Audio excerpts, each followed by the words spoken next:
Okay, processes and job control in Linux. So we will use in this lecture the most important commands here, which is ps-e. This is to display all the processes, or ps alone, actually, it will show the current processes. ps-ef, this display all processes with full information available. ps-u with the name of the user. This is to display the user's processes. For example, ps-u John, ps-u Ubuntu, etc., etc.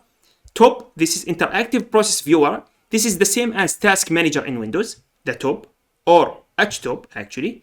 Htop is interactive process as viewer as task manager in Windows, but with more features and more graphical user interface friendly.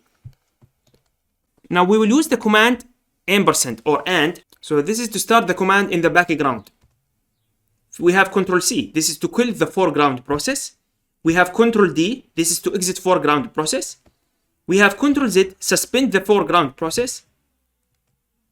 And the difference between background and foreground, it is from its name. Background, this is a command or process running in the background, which means not in the shell. We are not seeing the output on the shell or the terminal.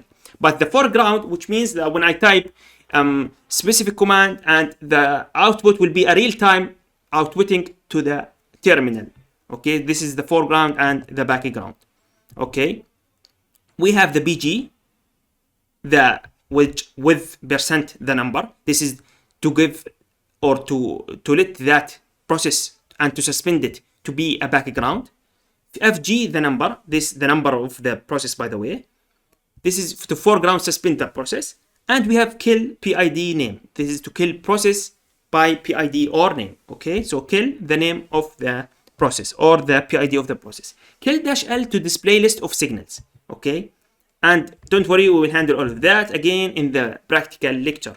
So jobs and the number of it, or jobs again alone, it will list the jobs. And this number actually, it will be used with the BG and FG. Okay, to let this process to go background or foreground. Okay, now in the next lecture, we will handle all of these in details as a practical step by step. So don't worry, stay still.